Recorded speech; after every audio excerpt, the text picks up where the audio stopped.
Shalom. First and foremost, can give all praise, glory, and honor to Yahweh, Ba'ashem, Yahushai, Ba'ashem, Kakadash. double honor to the elder apostles of Great Millstone who rule well. A salutation, much love. Yakim out there pushing on his word, truth and sincerity. Brothers from Great Millstone, Tampa. Back with another video. It's pre-Passover. Well, today's the 14th day. Okay, and then evening will be the 15th day, which when technically the Passover comes in. So we're just set, getting ready for the Passover Sabbath service, getting our minds ready. And the Lord's will, something goes down tonight out here amongst these Egyptians, like the ancient Egypt. But we're just gonna hit on getting rid of the leaven. Not only are you supposed to get rid of the leaven out of your house, but you're supposed to get rid of it out of the house of the Lord and your body, your temple, so to say. So let's start in 1 Corinthians chapter 5 and verse 6. Brother, want to grab that? Yeah, I got you. 1 Corinthians 5 verse 6. It says, your glorying is not good. Know ye not that a little leaven leaveneth the whole lump? All right, so hey, if you have a little leaven, hey, you still got leaven, okay? And it's leavening the whole lump. You put a little bit of that leaven into into the wheat or whatever grain you were using. What would happen? It would rise, because you got unleavened bread and you got leavened bread. But a little leaven will make that bread rise, okay? And then it's leavened bread. But what? Somebody get when Yahushua said, "Beware." Yep, get that. Because you got leaven of the Pharisees, which we're gonna get into and expound on that, because that's what you got to get rid of. Yeah. This is Matthew chapter 16, and Matthew 16. Is this it? It says hypocrisy. Yeah, that's it.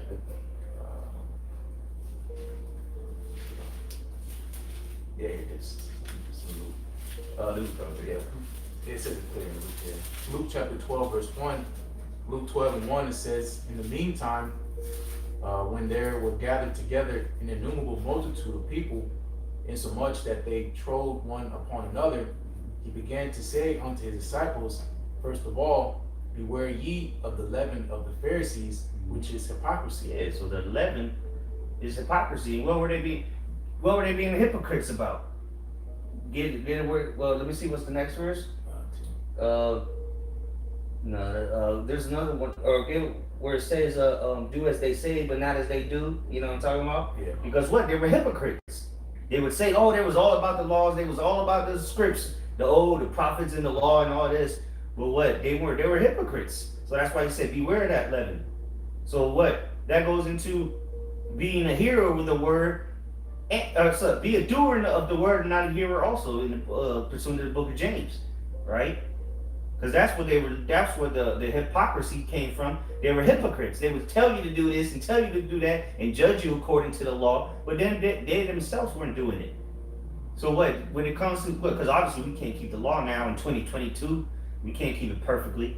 So what is that? Well, how can it translate to today? Well, here it is, you teaching on the highways and byways, but you yourself don't even hold yourself to that same standard that you telling other people about. Getting right, get right, the most I'm gonna kill you. Stop doing this, stop doing that. But you hear this, you a nigga when the camera's off, doing what you want to do. That's the leaven that you got to get rid of. Which we're gonna get back into the Corinthians, but that was it on that verse, right? It was just, that's the point I want to go ahead though. You got it? Okay. Matthew 23. You got it? Yeah. Okay, go ahead. Whoever got it. Yeah. Okay. Mine is. All right.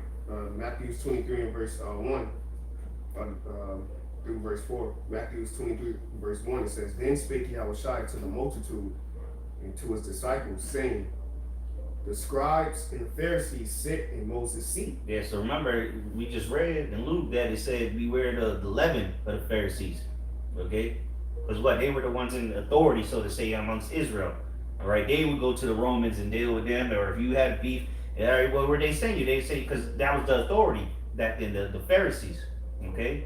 The ones that ran the temple, okay? But there was priests, but just, not every person that was a Pharisee was a Levite, because Paul was a Benjamin, and he was a Pharisee. So it's lumping them all in together. The ones that were running the show, so to say, the Pharisees, the ones that with the phylacteries, the head honcho, so to say. Look at what's his name?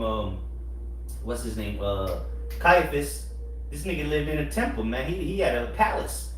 So that's like that higher echelon of Jake back then, which they're back here today, man, promoting themselves to be something when they're nothing.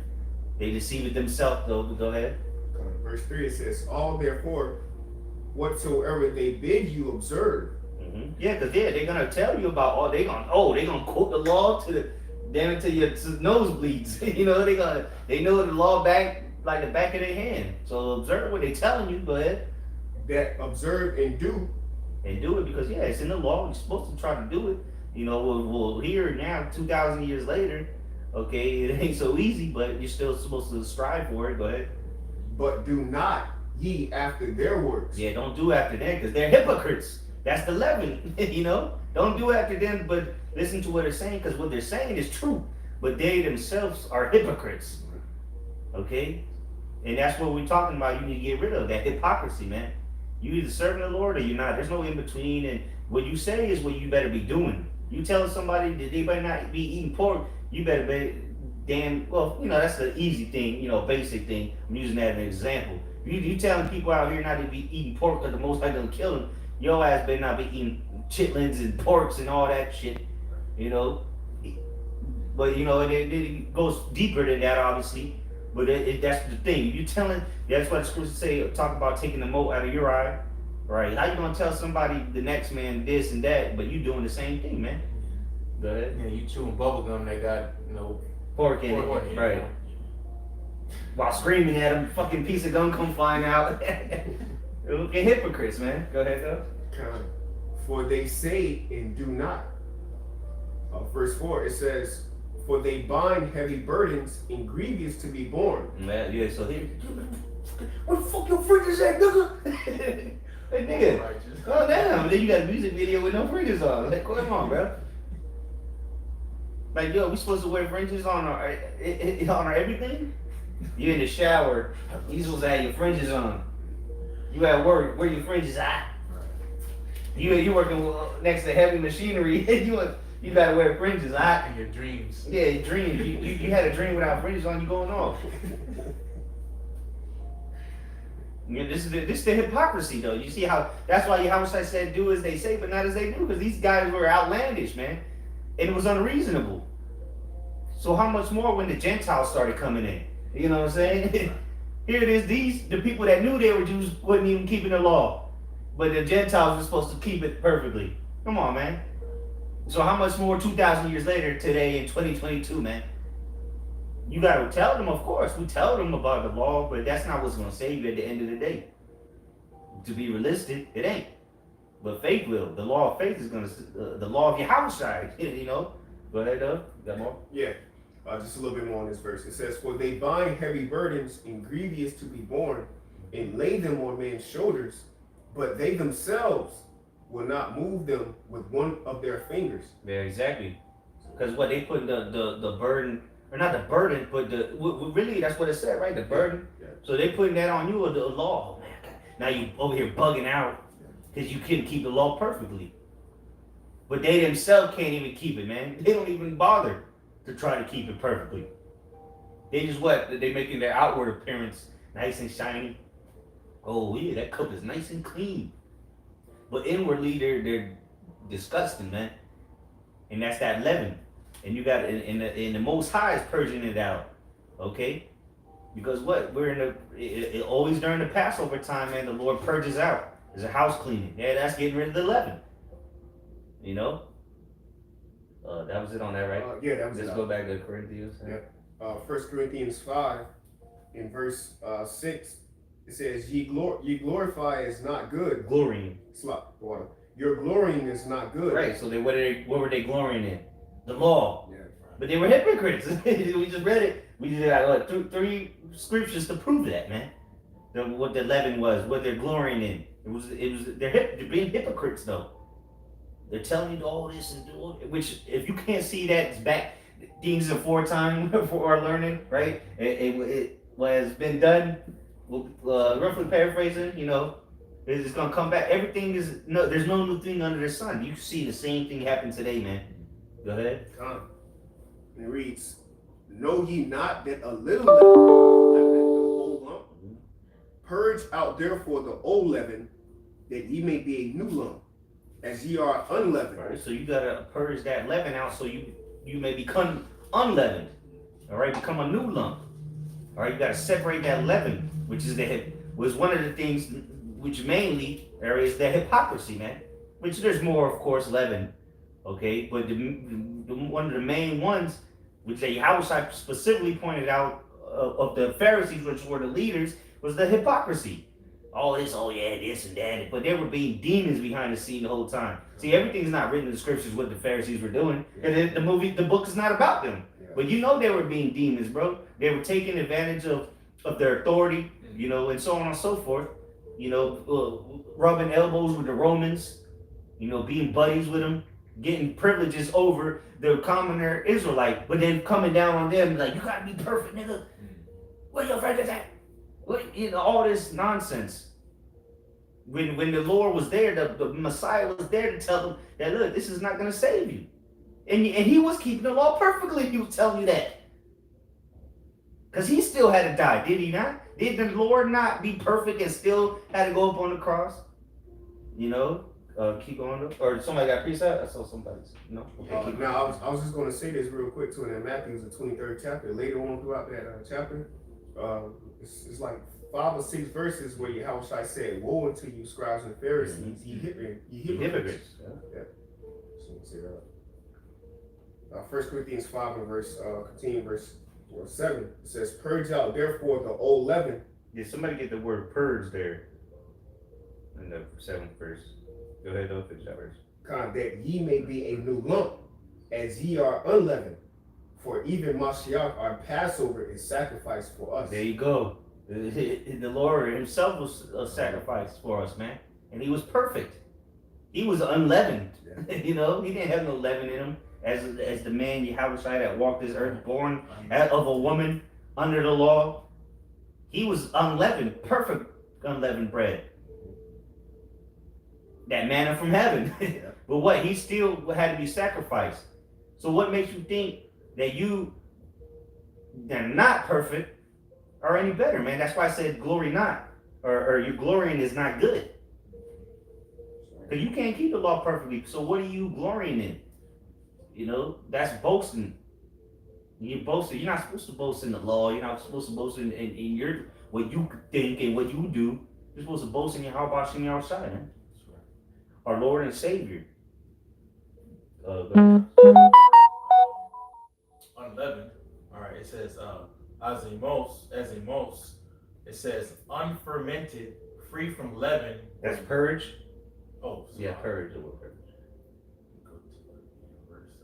7 again.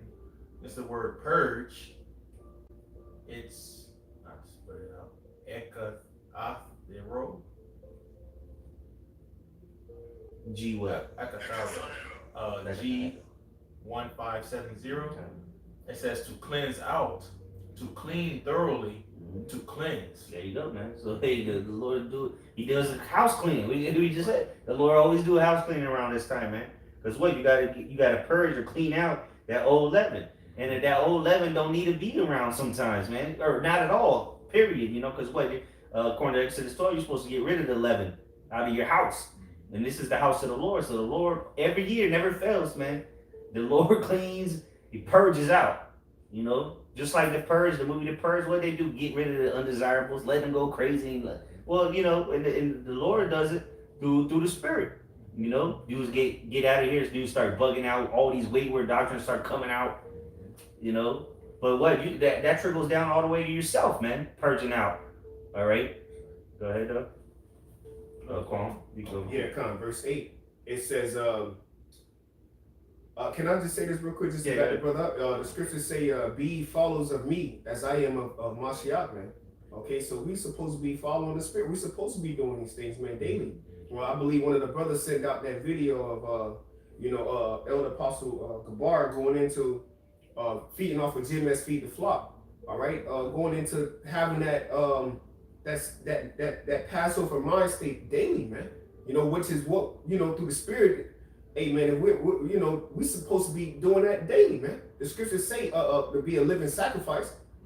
So we're supposed to be rehearsing these things and doing this shit daily, man. I speak as a man, but because it's about effort, man. When it comes down to how about you outside, man. Rehearsing, man. First Corinthians, verse. Real quick, it says because we just went into the word purge, it's talking about cleaning, right? Well, the scriptures say, "How shall a young man clean his?" Well, somebody get it, Psalms 119 real quick, verse 9. Because let's see how you clean, how you purge out that leaven. We're gonna find out if you didn't know. Well, now you know. That's right. Because this is how you cook. And again, somebody hold James on deck. All right, because the word. This is the purging. The purging mechanism is the word. All right, the living waters. Go ahead. Got it? Psalms 119:9. Psalms 119 verse 9. I think it's 9. Yeah. It says, "Wherewithal shall a young man cleanse his way." Cleanse was not one of the definitions in purge. Cleanse. Well, let's see how you're supposed to purge that out or cleanse it out. Go ahead. It says, "By taking heed thereto according to thy word." Taking heed. Somebody get the word there, heed in the Hebrew. So you got to take heed to the word to cleanse or to purge out. Or it said, "How shall a young man cleanse his ways?" Right? Well, how are you going to do that? How are you going to purge out the leaven? How are you going to cleanse yourself of the leaven? Get rid of the leaven. Until become a new lump. Well, you got to take heed to the word. Go ahead. You got it? Go ahead. Heed. The word says to keep, to guard, to observe, to give heed. You're supposed to take, they use heed again, but observe. Go to the Strong's definition. What does that say? It says to properly to hedge about as with thorns, to guard, generally, to protect, to attend to. There you go, attend to. You're supposed to attend to this word. Observe it. Keep going. To be ward, be circumspect. Be circumspect. You get circumspect of the word. What that was it? A little bit more. Okay. And then jump down to the lexicon, see what it says. It says to take heed to self. Take heed to self. You're supposed to take heed to yourself, because once the brother was talking about examining yourself daily. How you gonna examine yourself if you're not in the word? Because the word gonna tell you when you need to examine. The world ain't gonna tell you that. The word is though. Go ahead. It says the keeper of self, to mark, look narrowly, to observe. Look merely. Go ahead. To observe, to preserve, to regard. Regard. You're supposed to regard the word, man. If you're not regarding the word, then you won't be cleansed or purged of the leaven. Go ahead. It says to watch. Because it's like because good Jacob will be very observant. There'll be read that last word or second word that you just read. It says look narrowly, to observe, to preserve, to regard, to reserve, and I said to wait for and to watch. Yeah, right. So Jacob do all those things when it comes to actual leaven. Jake reading every ingredient on the bottle. There's 300 things on there. Jacob read them all. But when it comes to the leaven that you need to get at yourself, Jake won't even take the time to do that. You know what I'm saying? It's spiritual too, man. Remember, it's a balance. So you need to acknowledge the leaven within yourself. And if you say you don't have any leaven, you're a liar. Because if you got sin, then you got leaven. All right? If you're a man, then you got leaven in you. But you're supposed to purge it out the best you can every year or throughout the year. Because the only person that can say they ain't got no leaven, we just read it. You have to shine. Go ahead, though.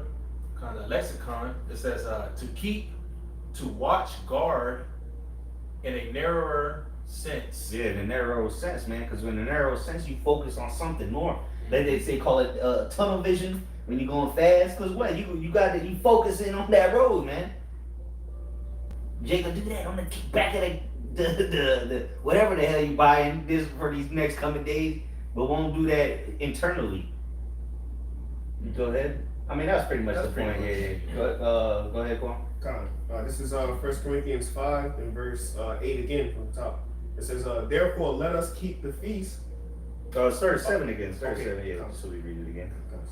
Verse 7, 1 Corinthians, verse 5, chapter 5, verse 7. Purge out, therefore, the old leaven, that ye may be a new lump, as ye are unleavened, for even Mashiach, our Passover, is sacrificed for us. And the word says sacrifice is a sidebar. It says it's slain for us. So the Lord, which is our Passover, because what, he is the Lamb. He had to be sacrificed, even though he was unblemished, perfect. Okay, no leaven, no hypocrisy.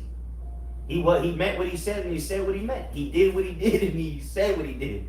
You know, and it was all through the Heavenly Father that sent him to do it and to say it. So we have to come in that same mindset to do so likewise, man. To say what we mean and mean what we do. That's right. You know, and better brother. That's why I should say, take this bread and take this wine. You know, because it's my body, it's my blood. Okay, because the Lord is showing you that you partaking in it, man. And that's why Romans 8 chapter say we suffer with him. Okay, we're gonna be heirs with him, man. This is this solemn assembly, serious, man. You know, we're partaking in the blood of the Lamb. Okay, we're partaking in the bread of life. Okay, so this is it's beautiful. But at the end of the day, man, if the Lord is not dealing with you, you're not gonna take this serious. You're not gonna see the benefit in it spiritually, man. You know, you're gonna look at it as a lamb dinner, man. But see, a spiritual man, he know what time it is. Spanky, Club Spanky. Yeah, a spiritual man, he know that this is about Yahweh, man. That's why we dig deep into this thing, man, because it's about Yahweh. Yeah, because really these guys that be doing all this nonsense, they're not sincere, bro, about the truth. Because if they were, they would know this was a solemn assembly. That's right. And when it's a solemn thing, there ain't no party in it. All right. Yeah, well, we'll drink some yayan. And we'll watch some videos and talk amongst ourselves after the service is done and whatnot, and we do everything we gotta do. But we're not going to the club like that one movie, the club at one night at the Roxbury. They go a night at the Roxbury, you go. And even Paul the bar was going into that. The Passover ain't a club Spanky, man. A night at Club Spanky. This isn't good times, we're not here to gyrate. We're not going to the club. And we're gonna rent the club out after we eat the lamb, and we're gonna go get some bottle girls to bring us fucking $300 bottles with snakes and sparklers on them. That goes to show you're not sincere. You think this is look. I don't know what Passovers y'all thinking about, but we're thinking about the first Passover and the last Passover, like Apostle Bar was just expounding on video we just watched. The last true Passover was when Yahushua was here. And what happened that night? They came and got him, beat the hell out of him that day. All right, because remember, the night was when the Passover begun, and where they go, they went to Mount Olives. Was it Mount Olives, right? Or no, Gilgal. The stone, what they call it, translate the skull head or something like that. But they wasn't having a fiesta that night. They were sorrowful. Okay, they knew one man was going to betray the Lord. All right, then they came to get the Lord while they was out there. It was pretty Gilgal. Somebody double check me. Gilgal, Golgotha. That's what it is. The water. Face of the skull. Face of the skull. So that's where they got him up. So it wasn't all good times. They weren't, square dancing, cha-cha slide and all that. Bottle girls. Matter of fact, they were amongst themselves. They ate the lamb dinner, and then they left and went to that mountain, man. To the and that's when Yahweh had to deal with what he had to deal with. And they kept falling asleep, but hey, because it was that hour, his hour had come, and Lord's will, the hour comes out here, man. This tonight, Lord will, the plagues turn up out here. Go ahead, though. So that was the Garden of Gethsemane. Garden of Gethsemane, kind of. There you go. Oil press, yeah. Yeah. Golgotha's where he got crucified, yep. Place of skull. Yep.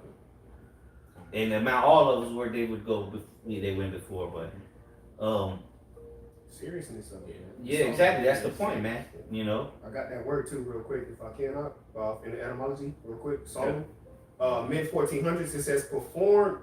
By the word Solomon, it says performed with due religious ceremony or reverence. Yeah. And that's what we're doing. This is this is a ceremony. This isn't yeah, it's a high holy day, but it's not a feast. I mean, technically, you could say you could call it a feast day, but it's not like it's not like Purim. You know, this is a solemn day, man. This is a serious day. Cause what? This was when we left Egypt. All right, and people weren't partying and gyrating in Egypt. Yeah, you know, you had the Josiah's Passover. Those are old times, man. That's when Israel was on top. Israel's at the bottom now, if y'all didn't know, just like they were in ancient Egypt. And look what happened when Yahweh's Passover. Okay, guess what? They was at the bottom again. They wasn't having a good time. You know, there was probably some of the Israelites, such as the Pharisees, having a good Passover, getting down. You know. But not the men of the Lord. The men of the Lord knew that something serious was coming, man. The Lord Yahweh kept repeating it to them. You know? But go ahead. Yeah, it says sacred, devoted to religious observance, and that's a Passover. Why is it? It's called a Pesach for a reason, man. You need to be passed over. You need a covering over you, man. You know, so that's not something to be taken lightly or as a joke, as a game. You know, okay, you need reverence, man. You need the Lord Yahweh try to be over you, man. You know, it says devoted to religious observance, also of a vow made under religious sanction, binding, annual, established, religiously fixed, ceremonial, traditional, whole. You know, that's pretty much it. But finish that 1 Corinthians. 1 Corinthians 5 and verse 8. It says, therefore let us keep the feast not with old leaven. Yeah, and then the word there is actually holy day for feast. Go ahead. Neither with the leaven of malice and wickedness, but with the unleavened bread of sincerity and truth. Yeah, there you go. You see, we're supposed to keep this with sincerity and truth, man. Not as the old man. But the old man had to go to the club after this. And pop bottles.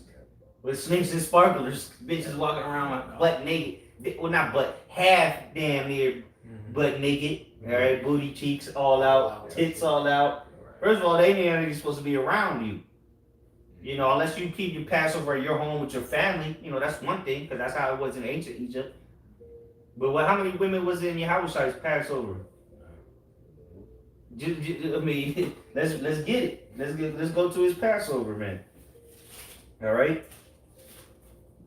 Let's find out if they was popping bottles and getting down, like Judge Joe Brown said. I mean, we can really get it out of any gospel, but I like the one, and I think it's in Matthew. Let me see here.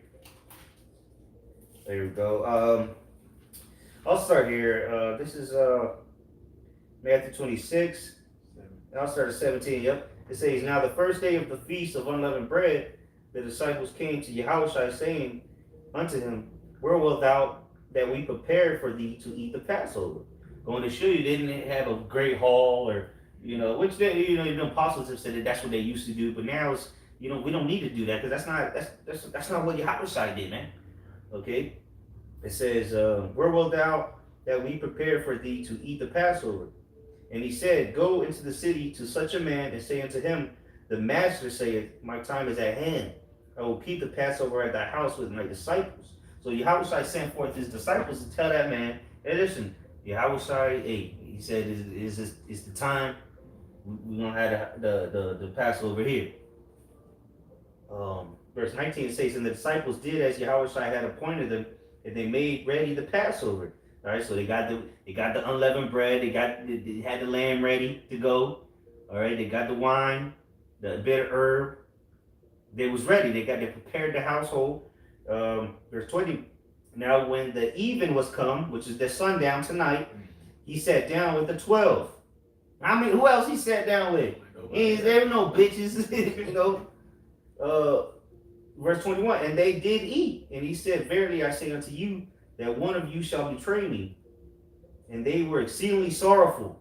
And began every one of them to say unto him, Lord, is it I? So the point is, they were sorrowful. It wasn't in a festivity, in the spirit of festivity, man. Okay, mirth. They wasn't in mirth. Verse 23, and he answered and said, He that dippeth his hand with me in the dish, the same shall betray me. The Son of Man goeth as it is written of him, but woe unto the man by whom the Son of Man is betrayed. It had been good for that man if he had not been born. You know, and going into after that, Judas was scary doing what he had to do. But the point was established that he sat down with his 12. Even the man that they were hosted them was didn't say it is. I mean, maybe we can find out in the other gospels, but from what Matthew said, he didn't sit down with him. He said he sat down with his 12. So let's get it. Matter of fact, let's get it in all the gospels, man. Somebody get Mark 14:18. Luke 22:14, and John 13:21. Because they got the precepts here for you, you know. So who got Mark? I got the one in John. I got the one of Luke. All right, so let's start with Luke. Okay. You got Luke. You got Luke? Yeah, go ahead. Go with Luke.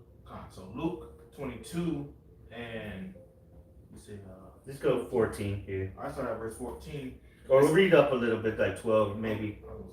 Okay, around 11. Okay, go ahead. Verse 11 it says, And ye shall say unto the good man of the house, the master saith unto thee, Where is the guest chamber where I shall eat the Passover with my disciples? They said the guest chambers.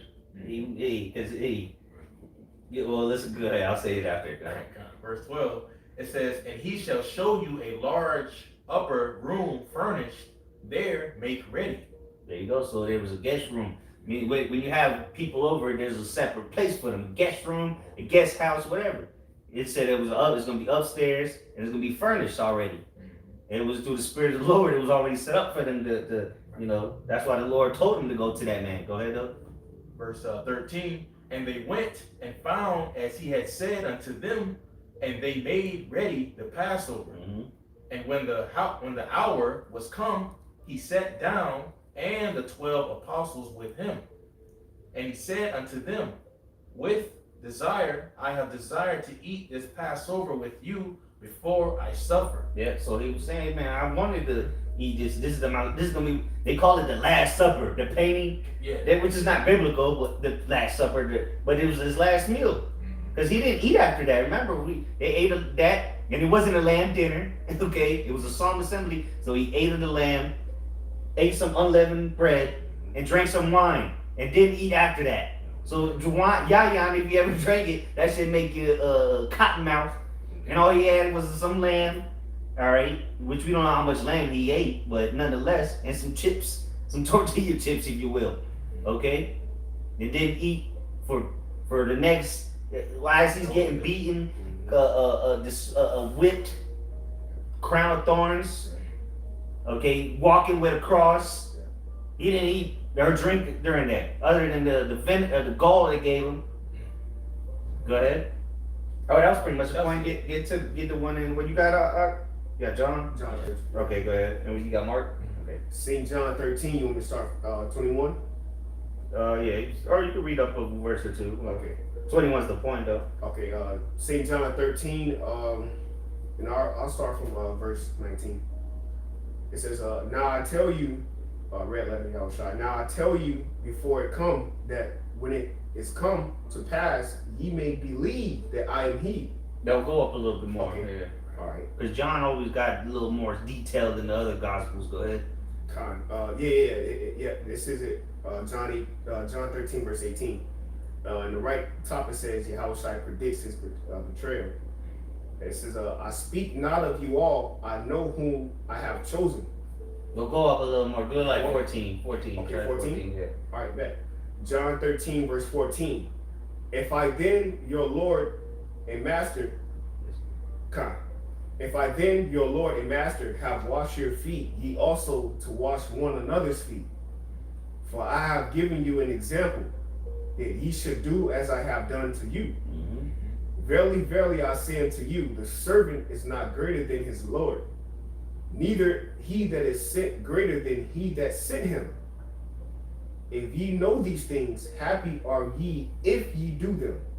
And remember, because he said to do what he is doing, but then he told you not to do what the Pharisees were doing. Do as they say, not as they do.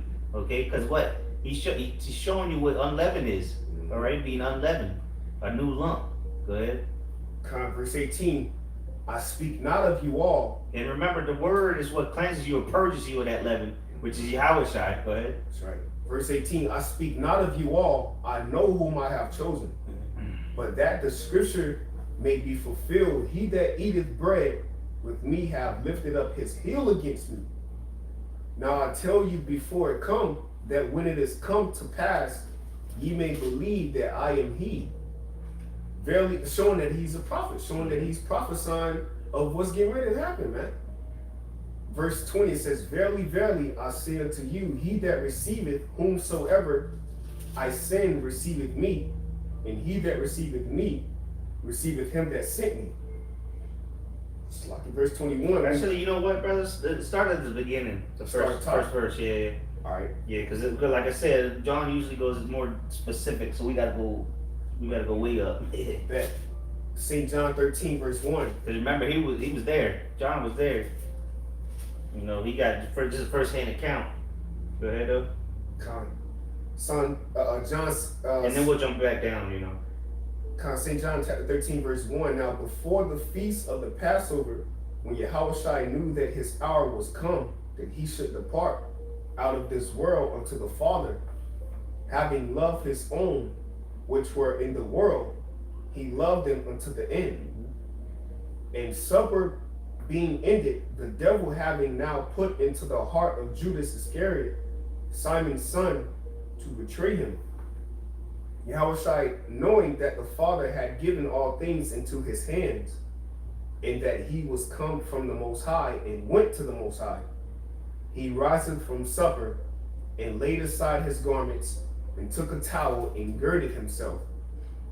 After that he poured water into a basin, and began to wash the disciples' feet, and to wipe them with the towel wherewith he was girded. Yep. So yeah, you can skip back down to who girded him. You can finish that verse because you know that's what he was reading about in the verse. What was it 20 or 21? 19 when we were reading about it, but yeah. So because you know we wanted you to understand that this was after they finished eating. Okay, the Passover. Go ahead. Verse 20, it says, Verily, verily, I say unto you, he that receiveth whomsoever I send, receiveth me. And he that receiveth me, receiveth him that sent me. When Yahushua had thus said, he was troubled in spirit, and testified and said, Verily, verily, I say unto you, that one of you shall betray me. Then the disciples looked on another, doubting of whom he spake. Now there was learning of Yahushua. There was leaning. Salaki, I read that again. St. John 13, verse 23. Now there was leaning on Yahushua's bosom one of his disciples whom Yahushua loved. There's John, the Revelator. Right? Simon Peter therefore begged that he should ask who it should be of whom he spake. That's the point. You know, going again, it was a sorrowful time, man. Even the disciples, they were on their toes. Like, oh shit, John's crying on him. You know, Peter's like, man, who is? You know, they all is it you? Is it you? You know, they're in a serious mode. They're not looking for bottle girls, man, or whatever the hell other people do in their Passovers. But go ahead and get that mark now. We'll see what that says. You know, because we just went through all those gospels just to see if any bitches was at the Passover. Right. You know. Go ahead. Yeah. Mark 14, start at verse 12. Mark 14, verse 12. It says, in the first day of unleavened bread, when they killed the Passover, his disciples said unto him. Mark 14, verse 12, it says, in the first day of unleavened bread. The first day of unleavened bread, which would be what? The 15th day, right? That 15th day. Right? Exactly. Yep. Passover. Passover. The first day of unleavened bread is the Passover. Go ahead. Mark 14 and 12, in the first day of unleavened bread, when they killed the Passover, his disciples said unto him, where wilt thou that we go and prepare that thou mayest eat the Passover. Mm-hmm. Verse 13, and he sendeth forth two of his disciples, and he saith unto them, Go ye into the city, and there shall meet you a man bring a pitcher of water, follow him. Verse 14, and wheresoever he shall go in, say ye to the good man of the house. So that's how they were able to identify. The other gospels didn't say. He just told them they would meet this man. Now, so read that again. Now, this is the. That's why you got to read the gospels, man, and link it all together. Because now it's telling you how they were able to identify this man and how he already had a room ready that the Lord said he would have. And this is how they would identify him. Go ahead. Hey, can I say this too? To back you up, testimonies is what? Being a witness. Mm-hmm. So these are, the gospels are pretty much witness accounts of men who were witnessing the acts of the Yahushua, man. You know, just in different accounts. And you gotta link them together because this is what the police do. Everyone's story is gonna be different. If everyone's story is the exact same, it's a fucking lie. Right. There's no way everyone's story gonna be the same. We can all, us four could witness a gunshot murder right here out the window. Guess what? We all gonna have certain things that are different. If we all say the same shit, it ain't true. So this is how you know that the gospels are true. Go ahead. Yep. Mark 14, verse 13. And he said, and he sendeth forth two of his disciples, and said unto them, Go ye into the city, and there shall meet you a man bearing a pitcher of water, follow him. And wheresoever he shall go in, say ye to the good man of the house, the master saith, Where is the guest chamber where I shall eat the Passover with my disciples? Mm-hmm. So they saw the dude. They gotta be him. He carrying the only dude carrying a pitcher of water. Just follow him till he gets home. Okay. Go ahead. Yep. Verse 15 it says, And he will shew you a large upper room furnished. And you remember, these were Israelites, so he was willing to give him the upper room. Yeah. You know, he's like, all right, cool, yeah. Y'all can take that, yeah. Take the guest house or the guest room upstairs. Go ahead. Yep. And he will shew you a large upper room furnished and prepared. There make ready for us. So it was furnished. They had tables, seats, whatever it had, and all they had to do was get it ready for the Passover there. Go ahead. Yep. Mark 14, verse 16. And his disciples went forth and came into the city and found as he had said unto them, and they made ready the Passover.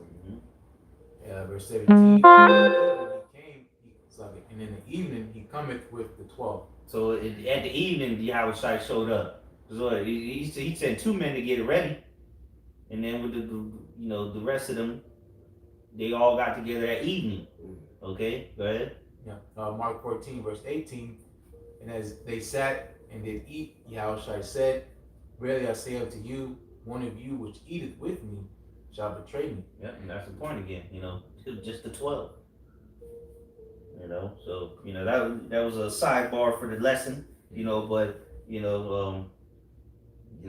hey, it's about the whole point of that was saying there was one amongst them that was leavened, and what he told him, go do what you got to do, and then that was a separation right there because he didn't join back in with them. He came back, did what he had to do, was ashamed of what he had to do, and then ultimately he hung himself. But the point is getting rid of the leaven, man. Taking heed to the word. That's how you're gonna get rid of it, man. Which is Yahushua. Taking heed to Yahushua, which is our Passover, man. Which is our unleavened bread. Okay, which is the angel that protected us in the wilderness. A cloud by day and a pillar by night. The death angel that took out them Egyptians, man, firstborn. And guess what? He gonna be the one to do that all over again in a greater way. So, brothers, got any closing scriptures? Yeah. This Colossians chapter 3. Oh, yeah, it's same song, bro. Colossians chapter 3, verse 5. It says, Mortify therefore your members which are upon the earth, fornication, uncleanness, inordinate affection, evil concupiscence, and covetousness, which is adultery. So mortify means to put to death. So that has to happen daily because we live in this flesh. So that's why it goes into it talks about Romans 8 chapter. If we live after the flesh, we're gonna die. But if we live after the spirit, mortify the deeds of the body, we're gonna live. And that's the war that we were involved in, this the spirit versus the flesh. But yet Colossians 3 verse 6 it says, for which things sake the wrath of the Most High cometh on the children of disobedience. So because of those things, which you just read, evil concupiscence, which is like, lustful pleasures, covetousness, we go into these words, fornication, that's why the wrath of the Lord's coming, the sinful nation, the Lord has his eyes upon, this kingdom here we see now, all right, the Lord's judgment place because their sins have reached up onto the heavens, so us knowing those things, which, well, I'll keep reading, Colossians 3 verse 7 says, in which ye also walked some time when ye lived in them, so we're not supposed to be mixing the truth with worldly things. Yeah, which is that old Bruising Hellcats and stuff, making music videos and rapping about the scriptures. That's leaven, Yeah, that's hypocrisy. Here it is, on the highways and byways, cursing out niggas for being niggas. And tell them America's gonna be destroyed, but you tell them Jake to get Hellcats and this and that. Get a bag and shit. Yeah. Make a record label, sell clothes, making merchandise of the Lord at the end of the day, man. Colossians 3 verse 8, it says, but now you're also put off all these: anger, wrath, malice, blasphemy, filthy communication out of your mouth. Filthy communication. That's why it says in Ephesians 4th chapter, that we're supposed to put off the conversation concerning the old man, and which is corrupt and is according to deceitful lust. It's leaven. Yeah, exactly. It builds up. A little of that, it builds up, man. It starts to filter the body. Yeah, exactly. A little. It only takes a little of it. Yeah. And that's when it goes into really being renewed in your spirit. That's the new man that what we strive to be. Following an example, being Yahushua. That's right. Colossians chapter 3, verse 9 says, lie not one to another, seeing that you put off the old man with his deeds. And last one, I'll stop here. Verse 10, it says, and I put on the new man, which is renewed in the knowledge after the image of him that created him. So that the truth, that's supposed to push all that stuff away. That's why certain things you did in the world, it doesn't attract you no more, because you're not into it no more, because you're into the word, because you think about a cleaning agent, the cleaning agent is the spirit, all those nasty things we go into, which we fight daily, which, we're not perfect. Let's just say our righteousness has filthy rags. That's why it goes into being sorrowful, repentful, because we can't do it on our own. So knowing that mindset that we have to go to somebody, that takes humility, and Jake don't want to humble down. That's why he thinks he can save himself by the law. Ain't no miracles. Moses didn't part the Red Sea. What is this coming from? That's old man conversation, the lack of faith, ultimately what these things bring, and you're pushing that out on people, and the Lord ultimately sees all these things, but that's pretty much the point, man, with 11, Exactly, bro. Man, we'll close out on that, man. Don't want to make it too long. We'll probably get another one in here in a little bit when the rest of the brothers get here. But, hey, get rid of that leaven, man. You can throw out all the bread in your house, and you the leaven. If you don't examine yourself, you might have something you need to purge out, which, we ain't perfect. But, hey, it's a day-by-day thing, man. Do better, be better. So, with that, Barak the Yahweh, Barak the Yahushua, Barak the Yahweh, Barak the Yahushua, Barak the Yahweh, Barak the Yahushua, Call Allah Yahweh Bashim Yahushua. So with that, was willing to edifying and exhorting to the hopeful elect out there. Shalom.